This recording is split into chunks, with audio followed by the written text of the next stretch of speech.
السلام علیکم ورحمۃ اللہ وبرکاتہ۔ قابل قدر سامعین گرامی، سب سے پہلے تو ایڈوانس میں سارے ناظرین کو، جتنے بھی ہمارے ویورز ہیں، جتنی ہماری بہنیں ہیں، بھائی ہیں، سب کو عید کی ڈھیر ساری مبارکباد۔ اللہ تعالیٰ یہ جو عید ہے آپ سب کے لیے بلکہ دنیا کے سارے مسلمانوں کے لیے حقیقی خوشیوں کا سامان لائے۔ خوب خوشیاں منائیں عید کی۔ عید ہمارا تہوار ہے، بڑا تہوار ہے۔ اللہ تعالیٰ آپ سب کو خوش رکھے۔ آج انشاءاللہ ہم عید کی سنتیں کچھ آپ کے سامنے اس کا مذاکرہ کریں گے مختصر طور پر۔ حالانکہ ہم جانتے ہیں لیکن یہ مذاکرہ کرنے سے ہمیں وہ چیزیں یاد ہو جائیں گی، اچھے سے ذہن میں آ جائیں گی۔ اس لیے میں جلدی عید کی سنتیں، کچھ میں نے تقریباً 12 سنتیں یہاں نوٹ کی ہیں، وہ آپ کے سامنے میں شیئر کرتا ہوں۔ سب سے پہلے تو عید کے دن جلدی اٹھنا، صبح جلدی اٹھنا سنت ہے۔ نمبر 2 غسل کرنا۔ نمبر 3 مسواک کرنا، منہ کو اچھا فریش کرنا۔ ہم بہت سارے لوگوں سے ملیں گے نا، منہ سے ہمارے بدبو آئے گی تو اچھا نہیں ہے، برش کریں، مسواک کریں، یہ سنت ہے۔ نمبر 4 جو ہمارے پاس بہتر کپڑے ہوں جو بھی ان کو پہننا۔ نئے کپڑے سلوانا یہ فرض ضروری نہیں ہے، بہت سارے لوگ فرض سمجھ کے پہنتے ہیں اور سلواتے ہیں، ضروری نہیں ہے۔ آپ کے پاس جو اچھے کپڑے، یعنی جو فقہ کی جو کتابیں جہاں مسائل لکھے ہیں نا، اس میں لکھا ہوتا ہے کہ جو اپنے پاس جو دستیاب کپڑے ان میں جو سب سے اچھے کپڑے ہیں وہ ہمیں پہننا ہے۔ ٹھیک ہے، آپ نئے کپڑے سلوا لیں تو بھی دقت نہیں ہے، لیکن بہرحال اچھے سے اچھے کپڑے پہننا یہ سنت ہے۔ نمبر 5 خوشبو لگانا، خوشبو اگر ہمارے پاس میسر ہے نا تو خوشبو لگانا۔ نمبر 6 عیدگاہ جلدی جانا۔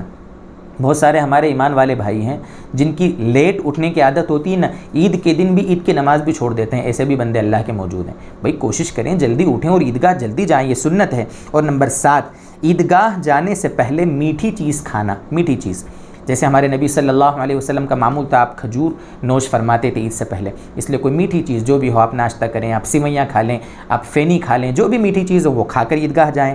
نمبر 8 صدقہ فطر ادا کرنا، صدقہ فطر کے بارے میں مستقل ایک کلپ ہم اپلوڈ کر چکے ہیں، کتنا دینا ہے، کس کو دینا ہے، کب دینا ہے، وغیرہ وغیرہ، کس پر واجب ہے، اس سال اس کی مقدار کیا ہے، مستقل اس کی کلپ ہم ڈسکرپشن باکس میں اس کو دے بھی دیں گے، اس کی لنک وہاں سے آپ دیکھ لیں۔ صدقہ فطر ادا کرنا۔ نمبر 9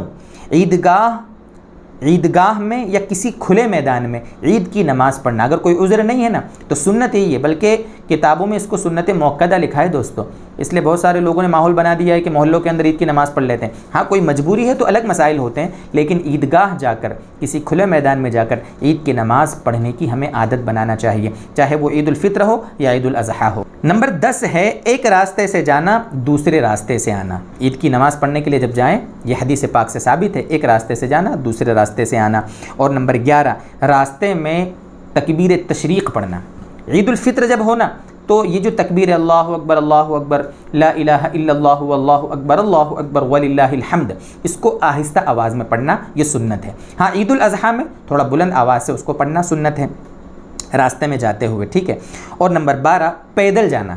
اگر کوئی عذر نہیں ہے تو پیدل جانا چاہیے، ٹھیک ہے، بڑی عمر کا مسئلہ ہے یا بیماری ہے، کوئی عذر ہے تو ٹھیک ہے سواری پہ جائیں، لیکن اگر کوئی عذر نہیں ہے تو عیدگاہ پیدل جانا چاہیے اور عیدگاہ سے پیدل واپس آنا چاہیے۔ یہ کچھ باتیں تھیں جو عید الفطر کی سنتوں کے اعتبار سے اس کا آپ کے سامنے مذاکرہ کیا۔ اللہ تعالی ہمیں صحیح معنی میں عید کی خوشیوں سے مالا مال فرمائے۔